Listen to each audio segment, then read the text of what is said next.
Jerry, thank you so much for joining me. It's been a long time coming that we needed to talk, and I've got to say the one of the reasons I'm so excited to speak to you is because not only obviously we work on calls together, but you're like one of the only other women I know that likes extreme horror. Right back at you. We're a rare breed, I think. Right? I don't know. I mean, I can understand why, and especially kind of in the world that we're in right now and the sensitivities and that kind of thing. It takes us a lot more time to explain why we like it, than ever kind of feeling like we can ask other people why they don't. and Yeah.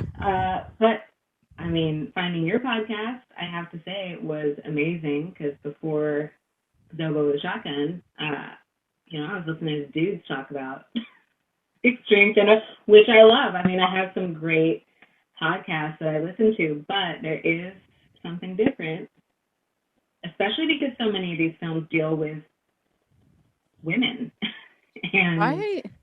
the violation and the craziness surrounding kind of being a woman, and a lot of these films are from a male director and a male perspective. So it's nice to hear it from a lady's voice.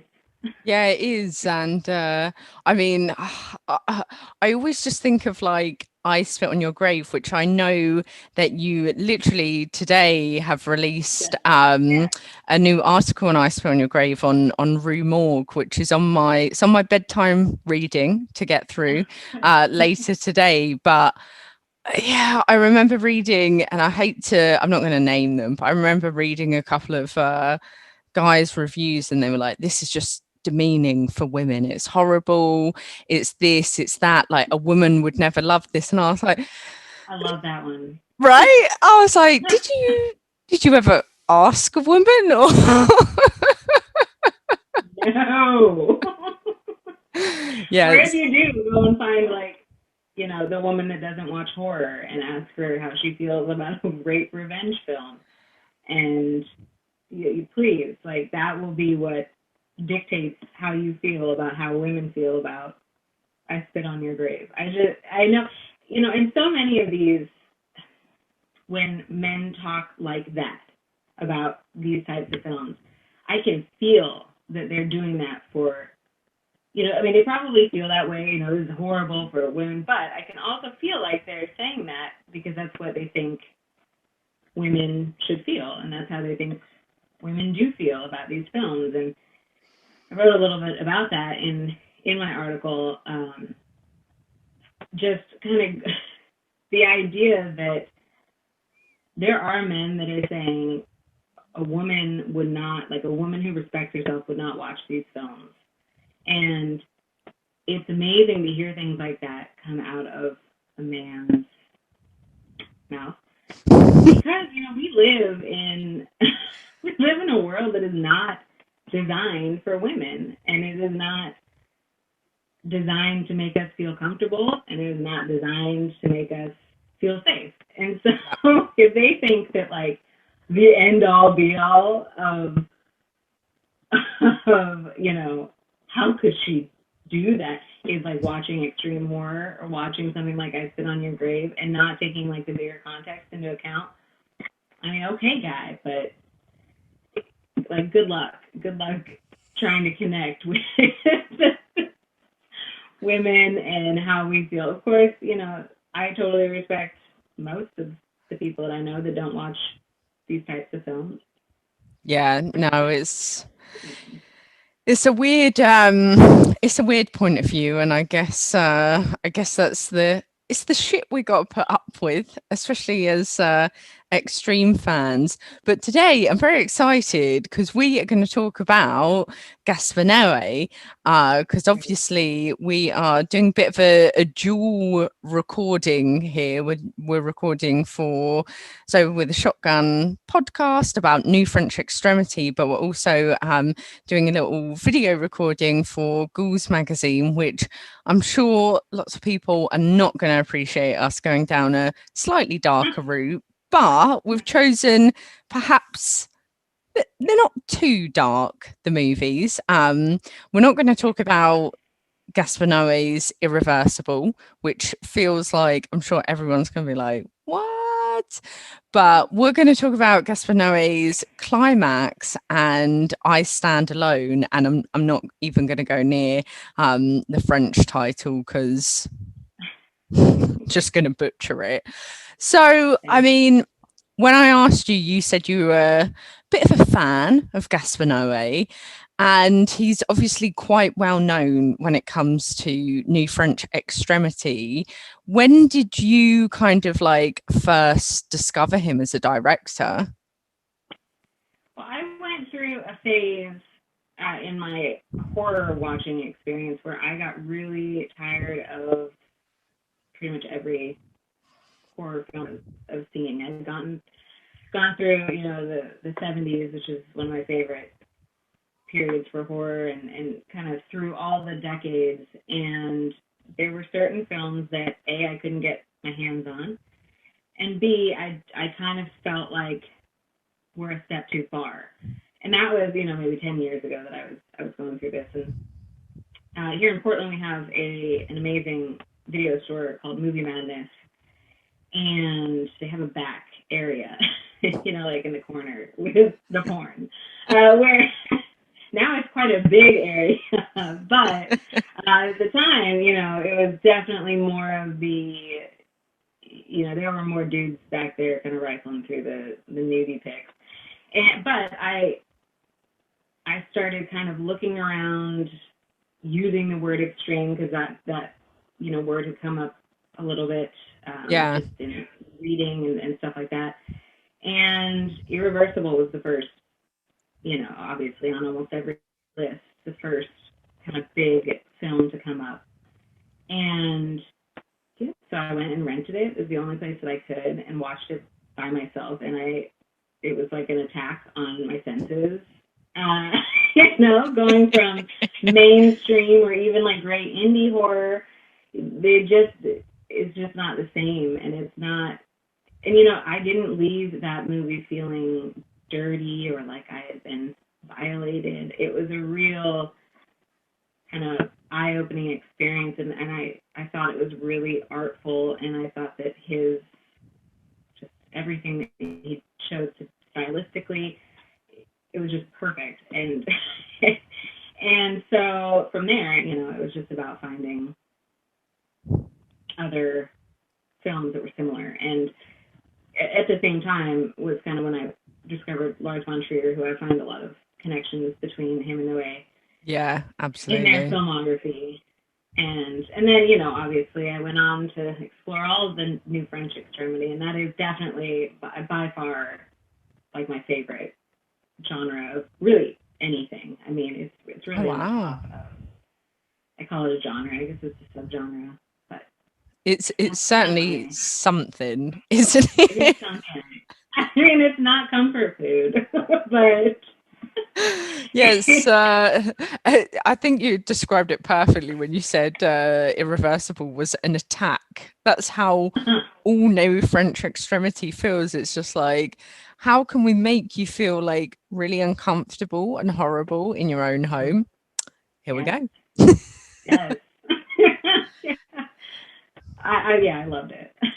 What because actually Irreversible was the first one of Gaspar Noé's films I discovered as well, and unfortunately my parents showed it to me, sat on the sofa in between them both, and they were like, you want to see a real kind of art house extreme film? And I was like, yeah, of course, this edgy teen. I was like, yeah. And they put this on, and I remember just sitting in between them being like, oh gosh, when does this movie end? I was like, I would like to really just leave this room right now. Yeah, so I have never felt more uncomfortable. But similar to you, I was kind of like, wow, what's this? And then I don't think it was till like quite a lot later, maybe I was traumatized, that I went and found like other new French extremity films. But what would you say are like some of your favorites from like of the subgenre? Well, I would say, I mean, Noé is definitely like Irreversible is is up there. I'm also pretty classically like Martyrs. It was another one that I was just blown away by. I Yeah. wrote a review for Inside for Ghouls, and that one is on the top of my list. I find that just shocking. And I mean, I have to say that pregnancy horror is like a really big. I mean, there's a scene in Carne that just like very few things affect me the way that like pregnancy, and that's because I've never been. I mean, I've never been pregnant, but I'm also pretty terrified of it, and I'm not planning on being. And so, Yeah. with a movie like Inside, I really connected with Sarah, who is in this place and kind of burdened, and then what happens to her. That one is always one that just kind of sticks with me. I have to say, Pola X is another one that also I found some connection between Gaspar Noé and Pola X, just with their kind of incest I have fascination. yeah, they Oh do. dear. I've been trying relentlessly to hunt down Polar X, and I cannot find it anywhere. So I'm like desperate to see it because I've heard it's yeah. It's one of my top five in the subgenre. Oh It's shit. gorgeous and really just it's really moving. There's just something about the whole New French Extremity kind of movement that it hits me in a different way. So, Yeah. you can watch a beautiful movie and be moved or whatever, and it'll go on and win awards, and it's very accessible. And what New French Extremity is not is accessible. Yeah. It's not something that a lot of people can connect with, and for some reason, I'm less likely to connect with the kind of, I'm gonna say like hot take, like pandering, feel these emotions because I'm telling you to feel these emotions kind of way, and I'm more likely to connect to something that maybe people consider horrible or vile or whatever, but what they all are is like really rooted in reality. It's like Yeah. really, that's the same reason that I adore South Korean cinema, horror cinema, because it's all really rooted in reality. And I understand that like most people go to this movies to disconnect from reality, but I mean I'm just like, okay, it's here. I can't watch like I can't watch something that's trying to make me feel good and feel good about it. That's just not how I'm built. I don't know why. So the whole subgenre, it's just like very much, even though they were dealing with nihilistic, just like weighty, horrible subjects, I can really connect with the themes and the characters and that kind of thing. So, and most of all, like with watching Martyrs and Inside, and I stand alone. I can't connect with that character, but I understand I'm what's glad you going said that. on. I can really connect to a lot of the female characters Yeah. in these French extremity films. I rarely connect with the male characters, but I can see Yeah. what's happening. Yeah, I think I feel the same. Like it's that kind of, and I'm sure our therapist would have something to say about it. I don't go Connecting there. with this kind of thing, and yeah, it's interesting, isn't it? Like connecting with films that I guess are perceived as so like brutal and nasty. And I know like so many people often say they're like, oh, I'd never watch that again, and I'm like, I might, I've probably watched that a few times. I think it was someone asked me, I was like, yeah, I've seen a Serbian film like seven times, and they were like, why? And I was like, I think it's a really good movie, I take a lot out of it. So yeah, I guess that's I that's agree. I I feel the same Right? way about. I mean, I think that's what I really connected when I was listening. You know, when I first found your podcast and everything. And I have been like shopping around this idea that I'm now doing it, you know, on Rue Moore's site for this, you know, feature called Beautiful Filth, which is just like taking these movies and really examining like why people are so disturbed by them. I mean, it's very natural, but also just as a woman, like really investigating how I'm feeling when I'm watching a film like that. And the Serbian film, you know, was my very first article, and that, yeah, you don't feel good. This isn't like you're not sitting down to watch a Serbian film to get like, you know, your jollies on, and but it is a beautifully made film. The themes in it, whether you like the director or not, based off of the interviews, are very truthful, and I see what he's doing there. And also, like behind the scenes videos, they all look like they're having an awesome time. And, you know, I mean, this is not this like destroy your life kind of a production. This isn't something that women walk away from and are like, I can't believe I've done this to myself, you know, who are Yeah. involved in the film. So it's really just like contextually kind of setting aside how society feels about extremity and realizing that most of them would never watch, you know, most people that judge these films would never watch one, Yeah. you know. Yeah. Well, so now we're going to talk a bit about I Stand Alone, which I first watched today. Oh, I'd never oh wow. actually seen it before, and I was like, but I've had it on my list, and I thought, who better to discuss it with? So I Stand Alone. Had you seen it before watching? That made no sense. Had you seen it before we were going to discuss today, and what would be your comparisons versus first time watch, second time watch if you rewatched it? Yeah. I had. I'd seen it almost 10 years ago. Kind of on that little wave of, you know, Noe that I first had. And honestly, the first time that I had watched it, the stream of conscious narrative combined with the subtitles, Yeah. it was a little bit difficult because I think I went into it, you know, kind of expecting the other types of films that I'd been watching, and the butcher, he just rambles. And I mean, honestly, Yeah. it's like the inside of my mind rambling sometimes, and then, you know, and there is kind of a.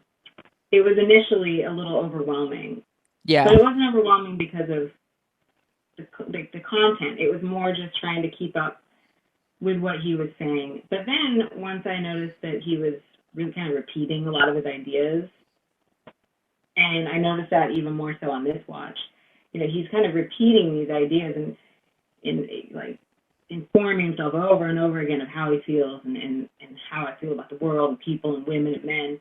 Um, I could kind of, especially this time around, kind of sit back a little more and just take in the atmosphere of the film once you kind of get the idea of what he's saying. Yeah. It's not as imperative that you like follow along to a T. But I mean, that might sound like really, I don't know, American of me that like I can't read the subtitles fast enough. But it was initially something that kind of brought me out of it. And this time around, I have to say, like it's not my favorite.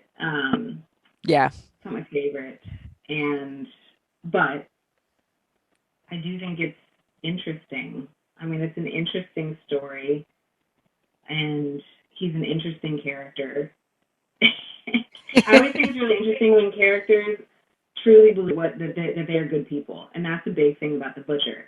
That's Yeah. like one of the last things that he says is, "I'm a good man. I'm going to stay a good man," and that's the end. Yeah. After we've just Yeah. watched him do everything that he's just done.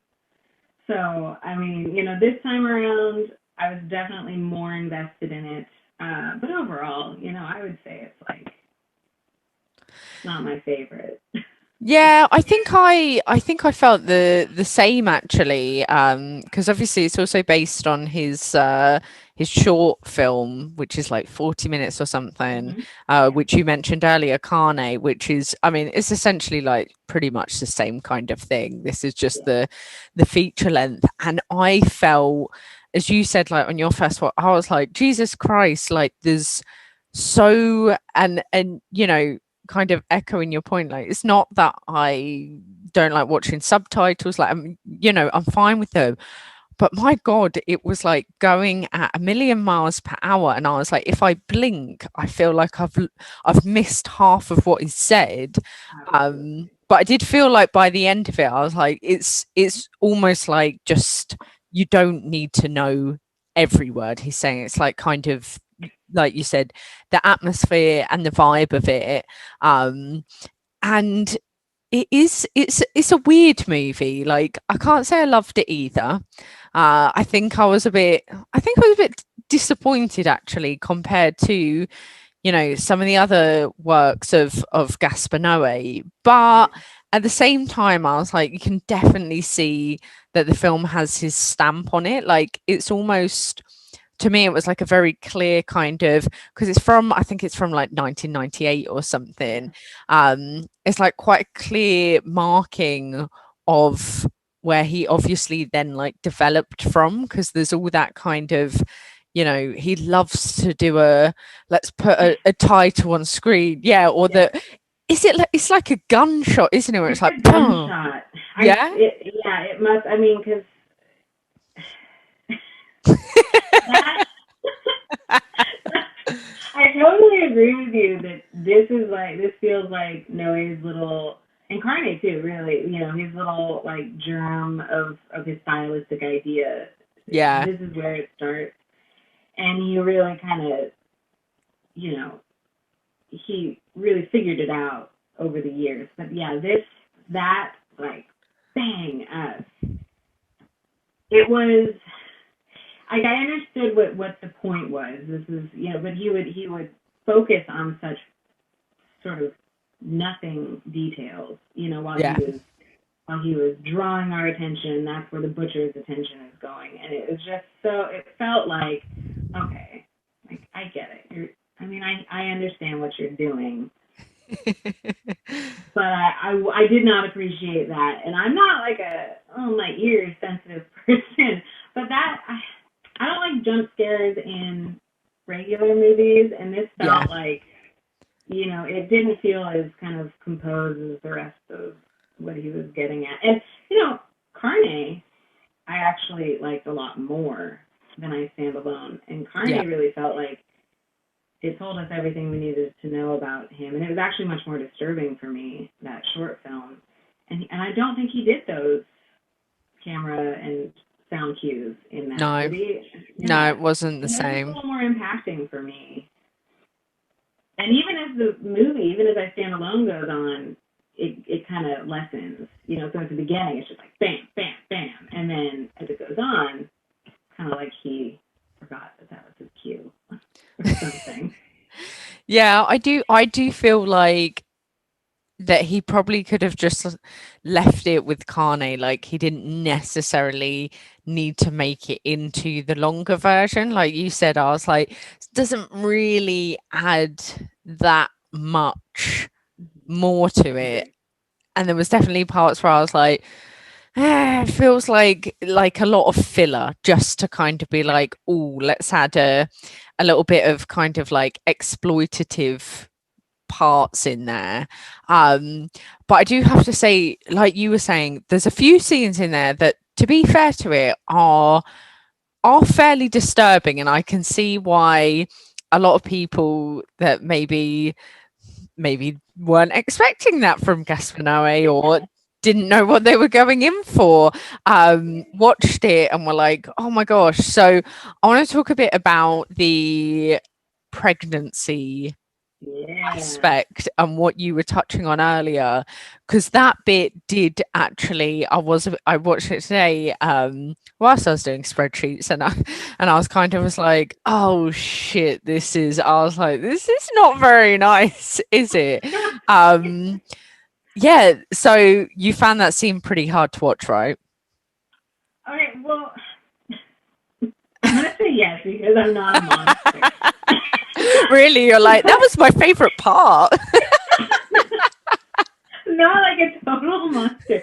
I'm more when it comes to pregnancy. I'm more like the really graphic stuff really gets me. You know, when the more graphic with the belly stuff, Yeah, the worse for me. This is more of a shock. yeah. Gaspar Noé has like a true fascination with abortion. Like all of his movies Hey, right, deal in actually. some way with pregnancy and then losing the pregnancy. And Yeah, I don't know what his I'm not sure what his childhood was like or like if his mother tried to avoid. I don't know. But there is yeah. definitely something in him that explores that theme.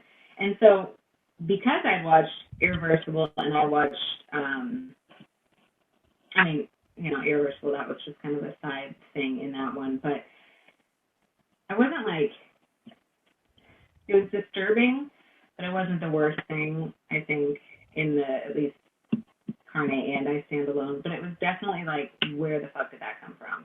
Yeah. Because, you know, this guy, he's a simmering presence. You know, his inner monologue. It really makes me feel like how many dudes are walking around with this inner monologue, and I think it might be a lot. But his inner monologue is like bitch this and whore this and talking about men and women and how he hates everything. And then on the outside, he's kind of subservient because she's got the money, and on the inside, he's saying I'm gonna kill you, and not just your face, Yeah. like. And so when it happens, it's like I've been, even though it was kind of early on, I was kind of waiting for something. I mean, he really hates her, uh, like viscerally, and that is the one thing that I could think that he would think of to do to hurt her, because she obviously she obviously that's what she cares about is his baby. Yeah. So when that happened, it was really disturbing, and it went on for a long time too. So Yeah, it's it's like quite not just to lengthy. me, surprisingly long for what he was getting across, but he just really wanted to make the job was done, I guess. Yeah, yeah, it's I guess you're kind of right actually talking about like the simmering, like it's almost you kind of expect him to do something to her because of the fact that I mean, he's so like disgusting towards her. The things he calls her are awful. He's very derogatory towards her. He says like I think he's constantly calling her fatso. Oh my god, Um so much.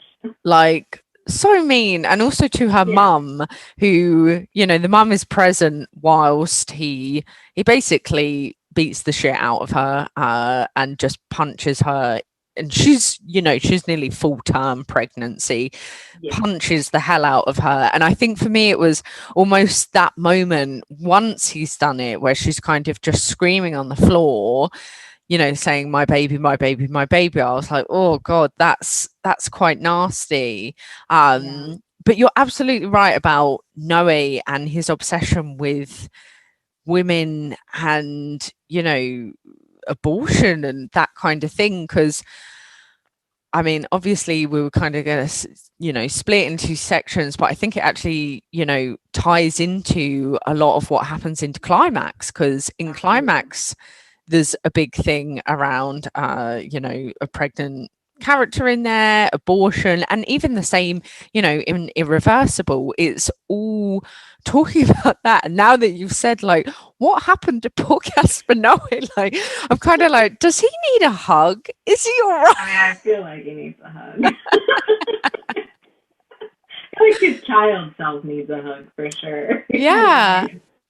And I mean, I But don't know whether it's his way of kind of like making and it probably is. He's kind of one of those statement directors, but he's probably trying to make like a bigger statement on it. But also, I can see how maybe for some people might not go down too well. Uh, it's I would say quite that's a it's good quite guess. controversial. Yeah, yeah. Although I do have to say that I personally, I mean, that was very, very controversial, but the scene in Carne with the horse slaughterhouse was by far the most disturbing thing that I watched.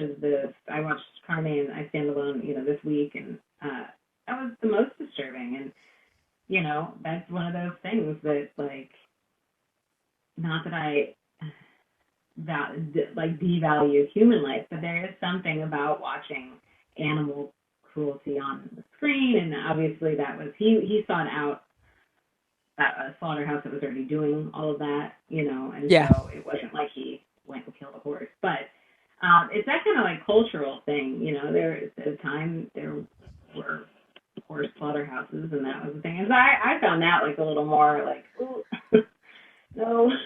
Yeah, and also I guess like you were saying earlier, it's that's kind of like that's kind of almost like more realistic compared to like the murder of people because you can't obviously people get murdered. I'm not saying people don't get murdered, but like it's not a common thing. Whereas like thinking about like horse slaughterhouse or slaughterhouses in general, like, I mean, I'm a meat eater, I happily cut into my steak and I'm going, oh, this is delicious.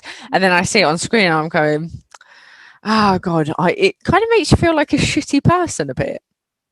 Yeah, it definitely can. I mean, there are definitely directors that really kind of aim toward that sort of message in horror. I guess Toby Hooper was one of them with Texas Chainsaw, and Rob Zombie is also somebody that I don't think that that's something that maybe I don't really think that that was a part of Gaspar Noé's overarching message, but maybe he's like, I didn't really look into that. Maybe he's But a it vegan. definitely does. Maybe he's a vegan. Maybe he's always been a vegan. I mean, he definitely doesn't treat humans very well in his movies. So maybe, um, yeah. I mean, it definitely makes you be like, oh, okay, I see. This is makes me feel. But again, like, how does it make me feel any more than the occurrence of incest in his films? I mean, I say films because Climax also has a nice Mm. narrative there too. But Yeah, it does. And I mean, so like I stand alone. I mean, you spoke about a lot a minute ago, kind of about that simmering, personality, which I think actually, I think stands out quite a lot in the film is this. And when you said like how many people are walking around with like that kind of internal monologue, like filled with such pure hatred to everyone and like a rage and an anger that you don't see on the outside, that to me was quite a scary aspect because it does portray, that you see someone very calm and subdued and you kind of go like, oh, you think no second thoughts, but often it's those people that are walking around with this. And you also mentioned about like how the butcher in the film, he's quite convinced he's a pretty good guy, even though he is clearly not really a good guy. right. um do you think like the most kind of terrifying part of the movie is the butcher, the character, or his kind of actions towards others? I'd say the most terrifying part is his internal, thought process, the way because when we see him get really angry, like after he talks, he's trying to get his job back. Mm. He's trying to get a job at the slaughterhouse, and then he goes to a bar and gets humiliated by the bar owner and his son, and all these things. Like we can hear him amp up in his mind, and like you say, most people are not walking around saying out loud the things that they want to do to Thank people. God. And I mean, I don't walk around thinking violent thoughts, but that's me. Yeah. I believe that the butcher.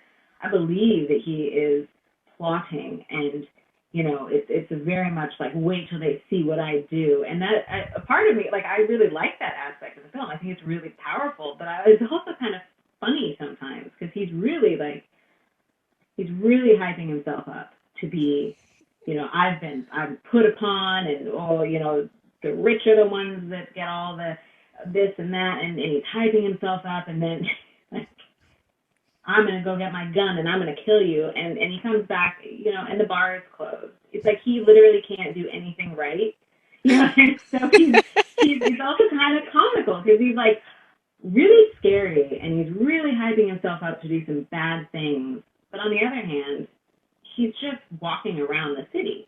He's Yeah. huffing around and he's mad and he's like a big grumpy bear. But he also happens to have a gun. But then, he only has 3 bullets. So it's not like he's going to be able to go on this great rampage. And so it's like, it's so dark. It's so Yeah. twisted. But it's also like, and he as a character is scary because of what I see in kind of society and what I kind of, see in others, Yeah. the possibilities and the things that might happen. But it's also just really kind of funny. And when he does eventually lead up to do something, he doesn't. It's like, Yeah, because I mean, I guess essentially, like, I stand alone. That is kind of the film. Like, there's not loads of things that happen. There's not loads of things for us to kind of dissect in it. It is like these little kind of segments of him just going around, getting pissed off, not accomplishing what he says he's going to do, like you said. And then obviously it leads back to him finding his long lost daughter, who this is kind of like the culmination of the film as we get into the end, isn't it, where he finds his daughter, and it's a bizarre relationship, to say the least, and we'll go into it in a second. um but he starts to fantasize, doesn't he, about fucking his daughter, as you casually do, apparently. And then even starts to fantasize about killing her, but he can't go through with the killing. He's almost quite I don't use the yeah, I think he's allowed to be called a wimp. Like, he's not really as macho as he seems to think he is. yeah. No, I totally agree. He's typing up that he does for himself. The only way that he can, like,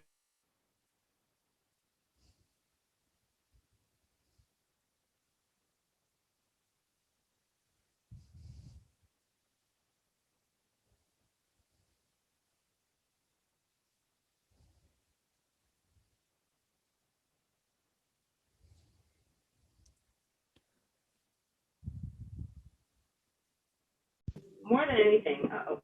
Are you back? I am back. I'm okay. Okay, My good. internet is horrible. I totally get it. Um, so I'm not sure where I left off there. I last heard you saying the only thing he can't, and then it cut me off. Control? Oh, let me think. What was I saying? The only thing he can control, I believe the only thing he can control is what he does sexually, Yeah, right? So he can't control how somebody treats him in a bar. He thinks he can because he's got a gun, but he doesn't use it. But it is also important to, like, remember that back in Carne, um, his relationship with his daughter has been this way this whole time. This isn't like I have her here and now I'm being overcome with lust. It's like the only person that he says he loves is his daughter, yeah, Cynthia. And that he just repeats this kind of, he has to control himself because he raised her on his own. And so once she started, like, forming, he's a bachelor and he has to control his desires. So it's like, it's almost like once she becomes a woman, she's a daughter, but she's also to him a woman. So it's this kind of fair game, and he doesn't try that hard to stop himself.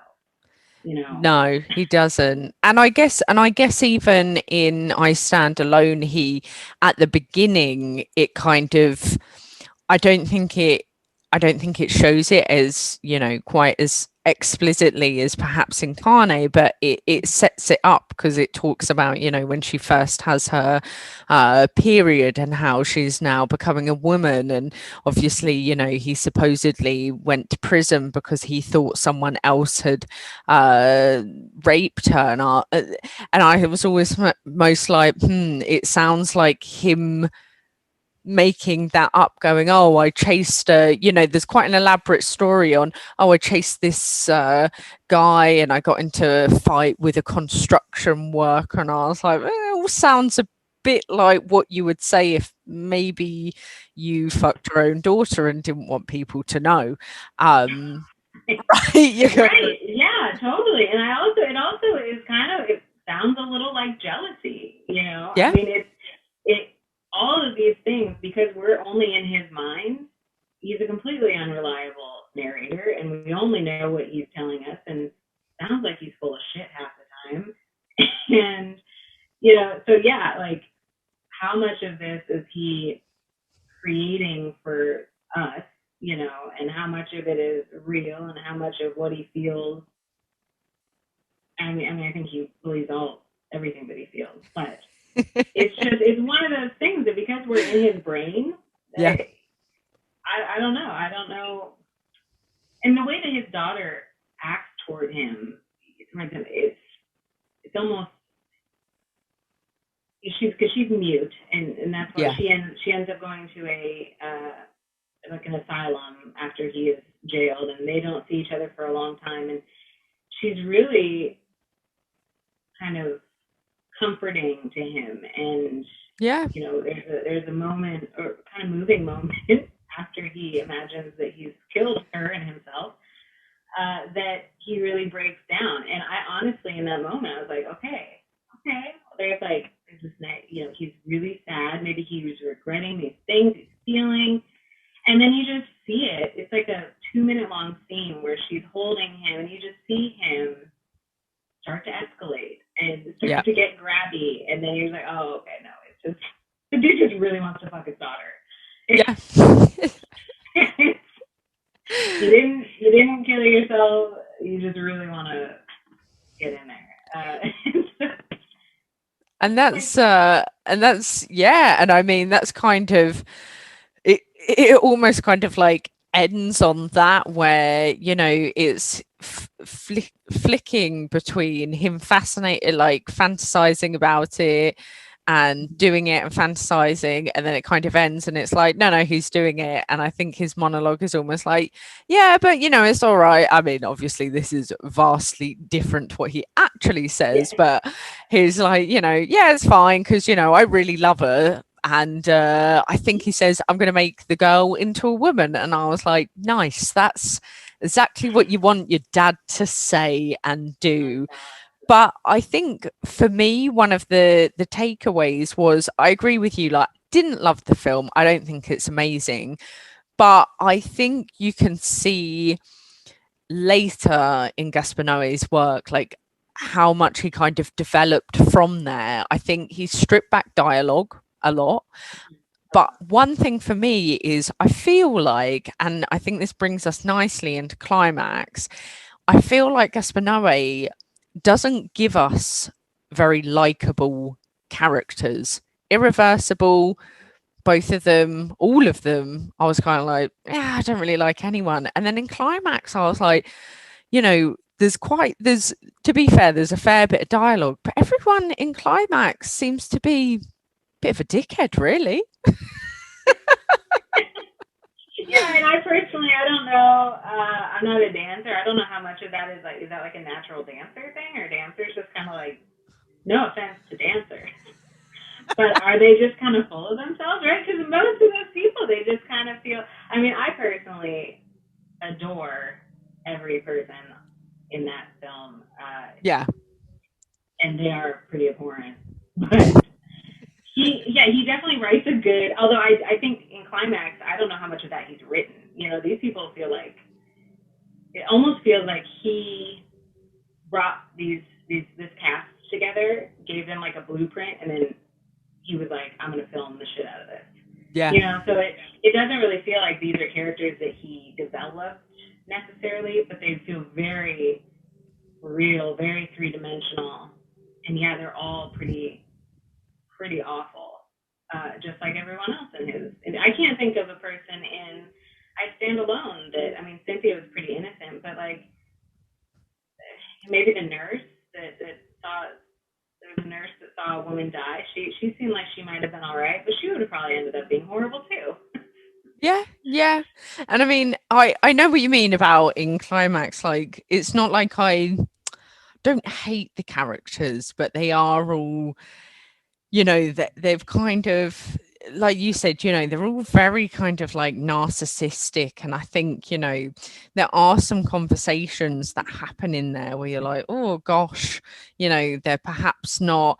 I think there's two guys in there when they're talking about kind of like how they would fuck, two of I can the talk about girls and how they're gonna follow just follow her up the stairs, show her your dick. And I was like, what is going on right now? And then that scene with them talking is one of the oh, funniest things I've ever seen. So I think what makes Noé's films extreme in a large part is his dialogue.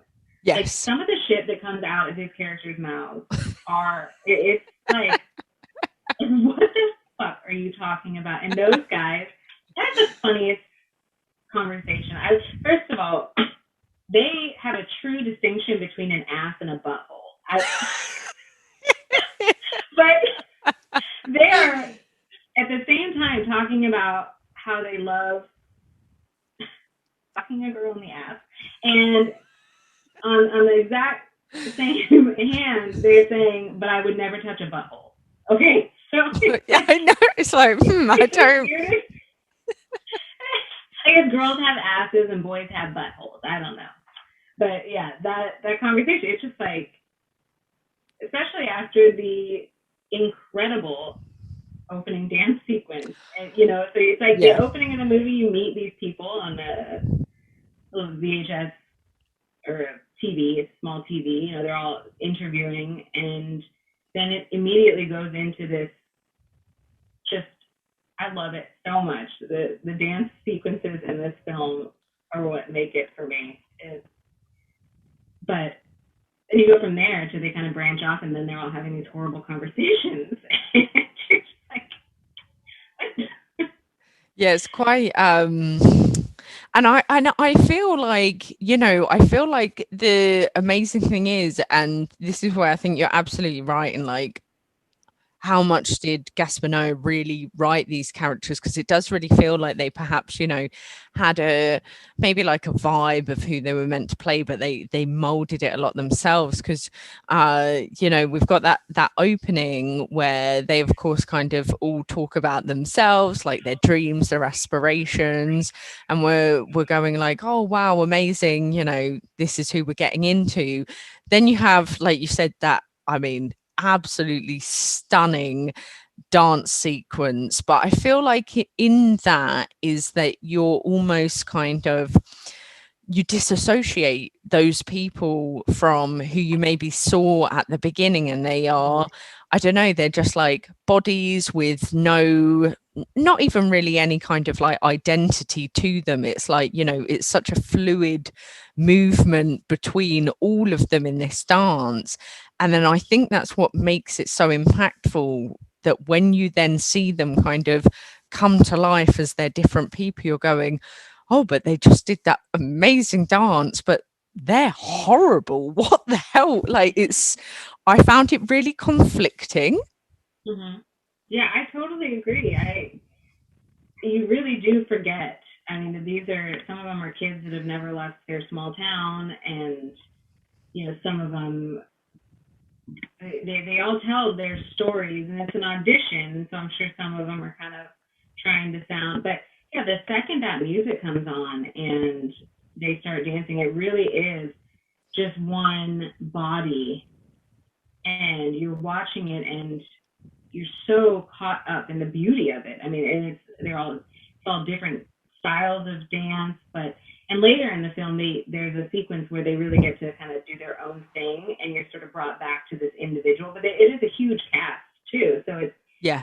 I almost want to, you know, play that scene over 15 times and just watch one character to see what they're doing the whole scene, because it's such a frenzy of like bodies and movement. And that's what this movie is. I mean, Climax is just this frenzied descent into hell. And this, that opening scene was like an outstanding sort of like, just your eyes are going everywhere, and then all of a sudden, whoop, you're into the dialogue. You're in following these people around, and you're sort of the story. I think this is his most. I don't know. This is one of my favorite of his films. I mean, this one really.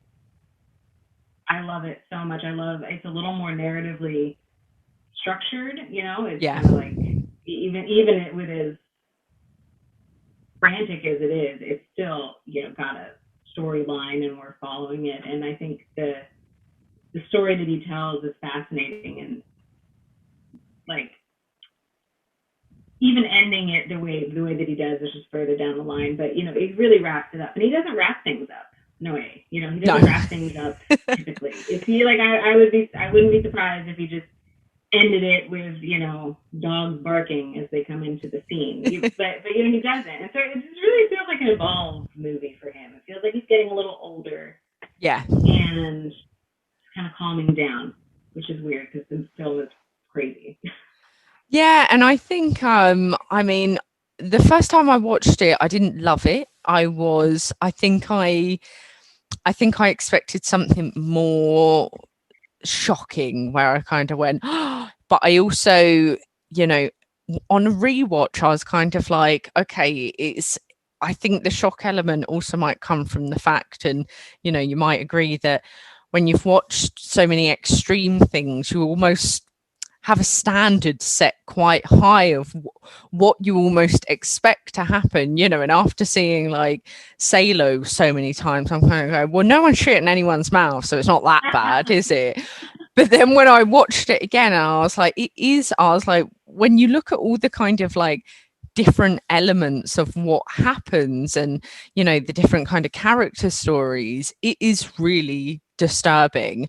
And you were talking about it, how frenzied it is, and actually, like, obviously the story is about them getting spiked with LSD, which I guess if you think about it that way, I mean, I've never actually done LSD, but knowing my brain, and like you said, kind of like internal monologues and stuff, knowing my brain, I feel like it would be Climax where there's just like shit happening everywhere, and I'm going, oh, look at that, oh god, what's going on over there, oh like that's Yeah. what it feels like to me. Is he kind of went, okay, let's make the LSD trip happen, but let's also make it happen with, in every scene in Climax, there's things going on in the background between different people, which, on the second time when I watched it, I was like, oh, I didn't notice them like having a little argument in the background, or those people kind of like touching each other, but maybe one person is like, no, I'm not interested. It's so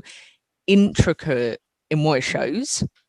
Yeah, yeah, it really is, and I'm curious how he set this whole thing up. His camera work is incredible, and he has a few tracking shots that are just gorgeous, and it really does. I mean, every story is being told at the same time, Yeah. and it's kind of just wherever the camera is, that's what you're following. But then this story is still happening, and then the camera moves into this story, and you're right in the middle of this argument.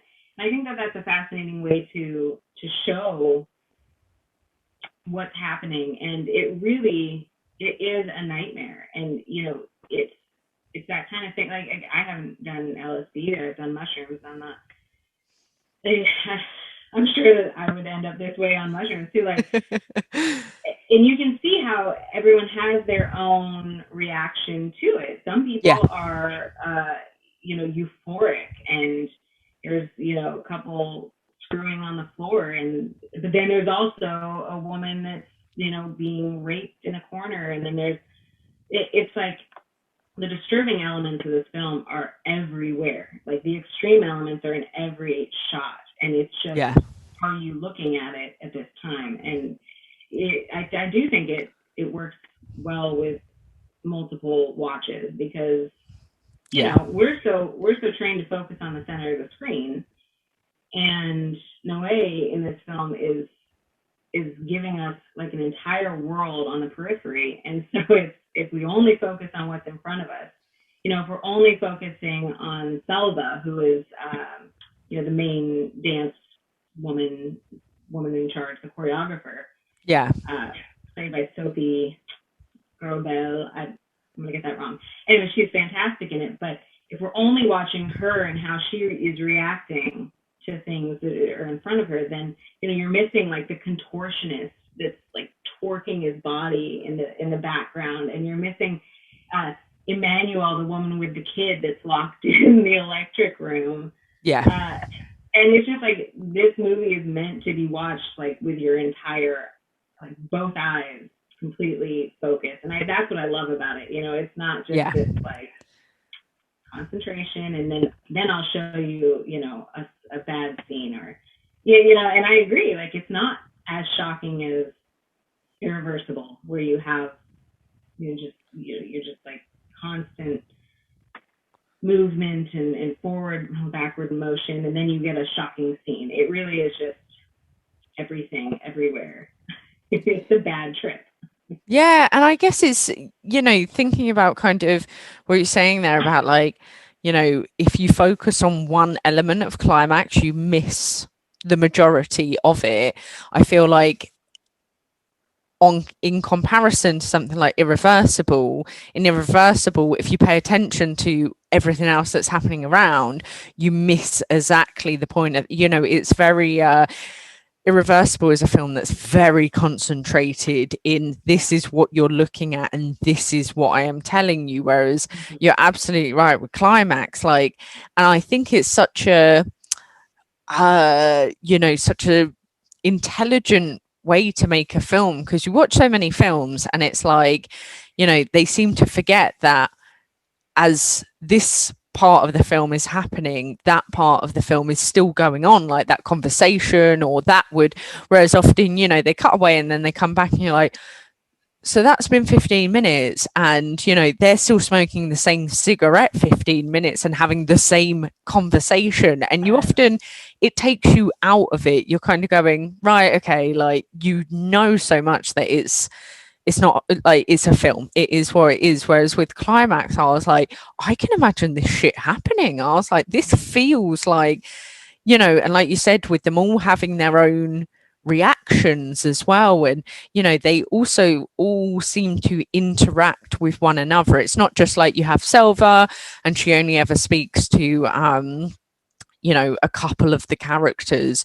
She goes around and she speaks to everyone. She kind of sees, and we go from the dance hall into the bathroom into, the hallway, like to the actual places that in a setting like this you'd naturally be traveling through and everything would be going on. Mm-hmm. I mean, like you said, there's so many disturbing parts of this film actually, and I think, I really think on my first watch I missed so many of them because I think I did exactly that and just followed Selva, and I was like, what really happens when I was watching it. I was watching it yesterday, I rewatched it yesterday, and I was like, oh my, I didn't realize that was going on in the background as that's going on there. I was like, God, was, and you mentioned the contortionist, which is, you will miss it if you blink. It is one of the creepiest fucking things I've ever seen. I was like, I suddenly have nightmares forever. Like, my God. I mean, like think about what people remember in horror movies. Like, you remember Reagan crawling down the stairs backwards. Do you remember Yeah. like those people that are contorting their bodies in weird ways? Like those are the stars of Climax, and that like these guys that have this ability to do this. It's very well used in this movie. I mean, the guy in the background, and then there's a point where the kind of dirty boy David is kind of walking around, and having his trip, and he's one of these I think they're called contortionists. I think that Hmm. sounds right. He's like right next to this guy, and you can hear his bones cracking, like Yeah. popping as he's moving his body around. And I'm just thinking, like, imagine if you're on drugs and it's like every horror movie that you've watched, only it's like right here and his bones are popped. Like that, it's really scary. There's elements of this movie that are pretty extreme, but they're also pretty scary elements if you can put yourself in that place. And because it feels like one, it's not, but it feels like one tracking movement. Yeah. There's no room to breathe. There's not ever a moment once it kicks off, and pretty much like the second they start to realize that they're not feeling really well, there's not a second of rest. It's just like, I don't know, maybe an hour or 45 minutes of just screaming. Like there's screaming in the background. A child is screaming. Uh, and it's just continuous until like a very, very sweet moment of silence, and then boom, you're done. So Yeah. it's, again, like with Noé, his extremity comes from, it doesn't come from the obvious, like, you know I don't know, I'm gonna throw up. I'm gonna throw up the whole movie, or like the fodder vomit dolls, and it doesn't come from consistent sexual trauma like in a Serbian film, but it's there. It's the language that he uses, and it's the camera movement and the sound and the score and what he has going on in the background. And like, I think that is most realized in Climax. Maybe that's just where he ended up in his film making. It Well, feels very mature, but it also feels really extreme to me. no, and it does, and I think it's interesting, for kind of like, me and you, people that are so used to, you mentioned like Slaughter Vomit Dolls. That's extreme. It's nasty. Something like August Underground. It is super extreme, but it doesn't have that kind of. There's something about Noe where he doesn't have to show you it all. It's very subtle, and in a way, it makes it worse. Like in Climax, obviously, I guess some of the bigger kind of extreme points are the the I guess it doesn't even really happen, kind of the implied incest between Gazelle and her brother, the son, the small kid dying, electrocuting, which again you don't see happen. It just kind of plays At out that moment. screaming. You've got the lights going down. There's obviously the self abortion by the girl that hits herself in the stomach, which you do see, but again, still, it's not like watching Inside, for instance. No. It's still very subtle, and I think in ways it makes you kind of, I don't know, it's more psychological, isn't it, than Mm-hmm. like Yeah. there on screen in front of your face. Mm-hmm. Yeah, I agree, and maybe that's why some diehard extremity fans, um, or fans of the new French extremity, which Climax isn't a part of that necessarily, but maybe that's why they don't consider these films extreme. Maybe if it's not in their face the entire time, the way that it is with August Underground, then maybe they're like, what's so bad about this? And Yeah. I personally, I think a lot of the new French extremity really goes psychological a lot of the times, and I appreciate that. Like, you can show me things, and I'm gonna know that that's makeup, and I'm gonna know that that's I'm gonna know that that baby is not real, and the idea of that baby is a horrible idea, but I know it's not real. But once you kind of get into that psychological mind space, and you're dealing with these elements that are not socially acceptable and not at all, something that you can sit down with your parents and talk about, that's that's a lot for me. Like, that's a lot for me to take, and that's where I'm kind of like, my boundaries are pushed. Yeah. Uh, Now, on the same hand, I don't want to watch like people throwing up. That's not my favorite Yeah. when it comes to Same. the extreme. And so, you know, that's again like you're assaulting my eyes, and so now I want to look away. But there's just something more for me that comes from, you know, these themes that are extreme. And Noah, I think sometimes really pushes the boundaries with his language, and I think that's where a lot of criticism comes from for him. Well, he's been called a lot of things, misogynist and homophobe, and probably everything else. Um, and those are all like, I don't think he's a misogynist. I have the same opinion about Lars von Trier.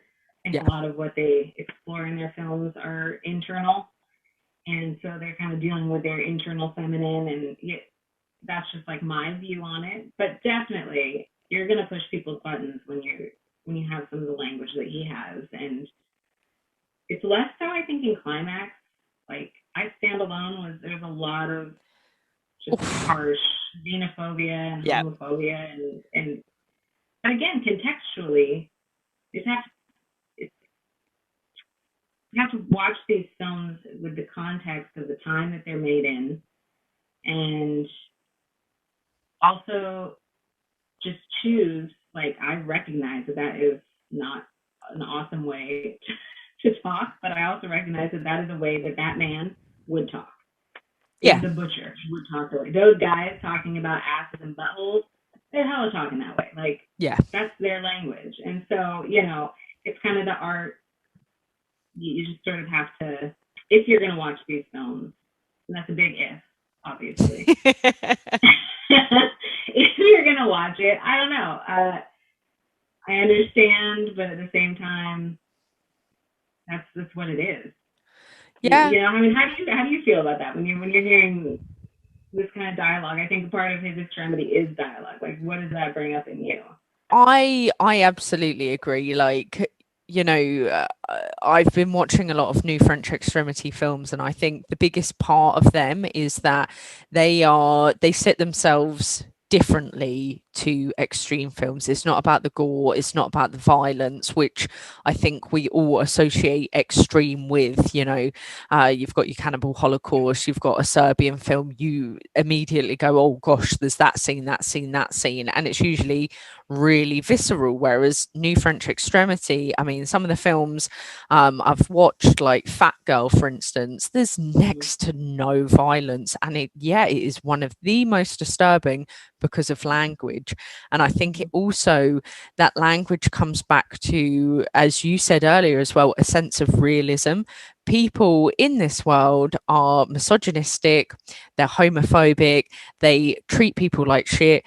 There's also things, you know, if you think of Climax, like I'm sure there are people out there that their brothers or their sisters, they have weird ass relationships, parents and daughters and sons, weird relationships, which maybe never amalgamate to something. It's maybe not a horrific rape scene or something like that. It's just there's something small. And I think those things remind us of the realism we see in every day, that it's not necessarily, it doesn't have to be this big grand someone in a bathtub getting hacked to pieces by a serial killer, because that doesn't, yes it happens but not that often. It's more likely that someone is going to come into a case of, you know, someone being misogynistic towards them, even at work, a passing comment, very small, and you're kind of going, well, how do I bring that up? Because it's not this huge thing. And I truly believe filmmakers like Gaspar Noé and those of the new French extremity,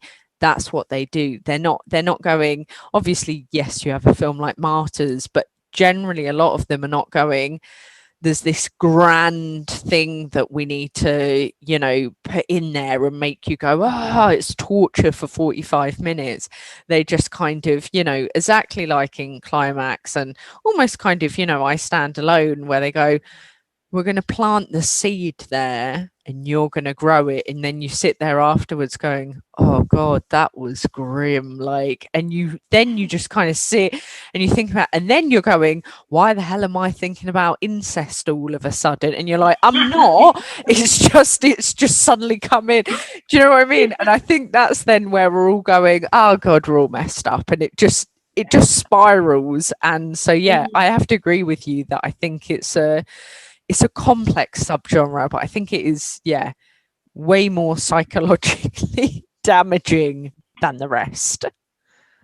Yeah, I absolutely agree. And I think that there's a place for all of it. I think Yeah. that anybody that says, I don't know how you can listen to people talk like that, or I don't know how you can watch somebody do that. It's like, that's totally fine that you don't understand that.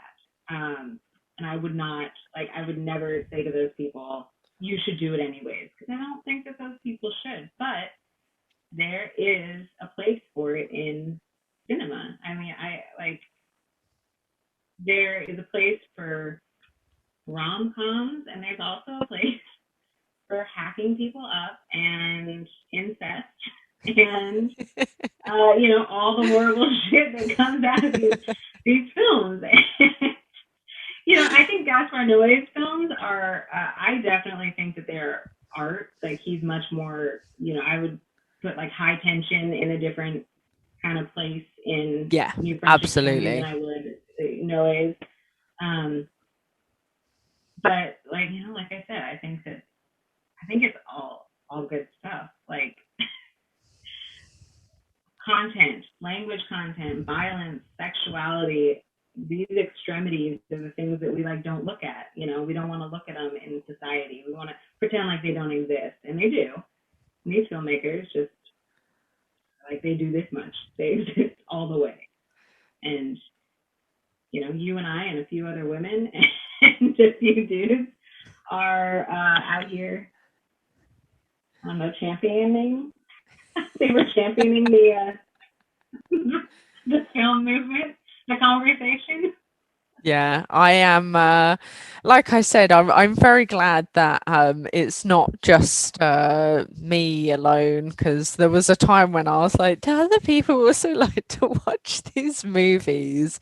And yeah, I mean, I have to thank you, Jerry, for coming on and talking about these movies, because I think it's hard to find a lot of people that do want to discuss them. And so for the podcast section of this, I want to ask you, where can everyone find you? What have you been working on? Because I know that you have a ridiculous amount of like super exciting things going on at the moment. So please plug the shit out of them all. Yeah. Well, I'm on Instagram at The Sleeper Must Awaken, and on Twitter at Lady Script Writ. I'm a screenwriter, so I'm a horror screenwriter. So I've been working on a new script. I've just released a book of short stories called The Scream and Other Dark Stories, and they're definitely not extreme stories, so don't worry about that. But they are dark and kind of atmospheric and weird. And you can find that on Amazon, I think, in both the States and abroad. I'm also plugging away at articles and reviews for Ghouls, which is something that I'm loving. Rue Morgue has my feature called Beautiful Filth, and I've written about a Serbian film, The House That Jack Built, and then today's release was I Spit on Your Grave. All Right, right, I'm so going to let you yeah. go. It was All right, lovely to speak to you, Jerry, and I'll speak to you soon. sounds good. Talk soon. Bye. Bye.